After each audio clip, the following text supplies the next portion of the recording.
Hi students, I have just sent all your assignments back to OUA, and they will, when they receive the assignments, send them back to you.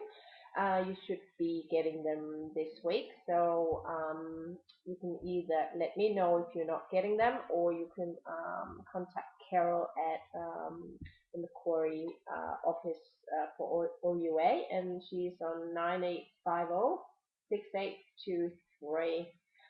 I just want to say a little bit about this assignment, which I think is a great assignment. I really do love that it is part of this unit. I think it is such an interesting task, and I can see that many of you have really enjoyed spending time with your person, and that you have listened to their stories, taken it in, put it in a context, and also compared it to your own stories. The Some of the papers I thought were lacking a little bit, and they can sort of roughly be divided into two parts or two piles. Um, some of the some of your essays are not complete in the sense that you haven't really done what was asked of you. The interview and your own story was to base or be the foundation of this essay. And in some of the essays, you are completely missing, or you are only referring to your part of the story, which is contemporary time in very general terms. You talk about statistics, about general work trends or general family trends, but you don't actually tell your story. And that's a shame because you're missing in it.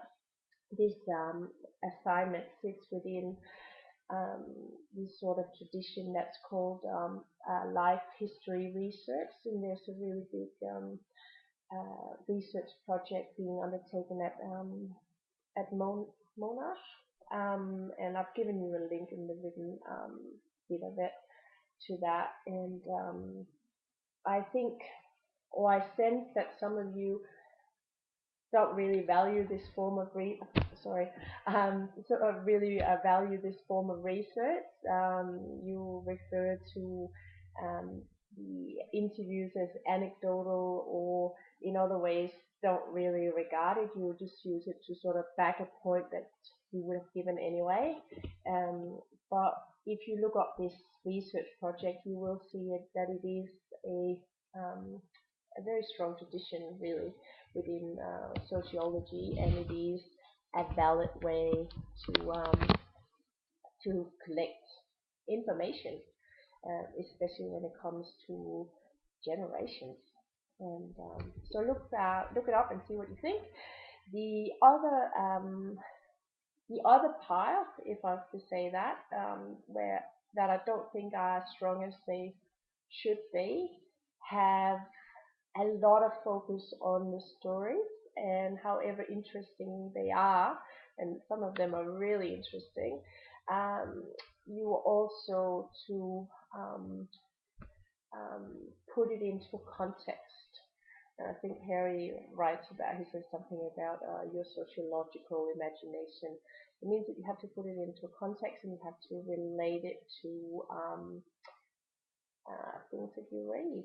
And some of you have also really successfully looked up statistics, and that's another really good way to say, you know, is this part of a general trend when people marry at 20, or, you know, is your respondent a one-off, or is she, you know, the typical housewife of the 50s?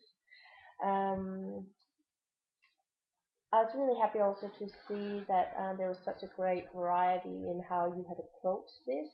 The more typical way is to do the interview, then sort of make some sort of sense of the material you have and divide it into themes. Many of you have done that. Some of you have done it the other way around. and that's the difference between inductive and deductive research, I guess you could say. So those that have done it the other way around, they have read up on the theory and then explored those themes through the interview, which is also a really good way to do it. Um, so anyway, I hope I have also written down everything that I've now told you. And yeah, I've also given an example from one of the papers, which I sort of think hits it on the nail. It's about, Patricia's story, um, your story, and then puts it into context and puts it into um, what's been written about that topic. So have a look, and all of you passed, so that was great.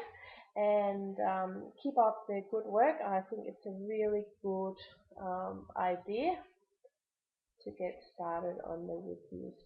Now is really time. So get onto the site and say hi to those that are already in there and they're waiting for you. They want to have somebody at the other end so they can bounce their ideas. There's nothing worse than being a solo person in good work. So just get started. And yeah, bye bye from Newcastle. Bye bye.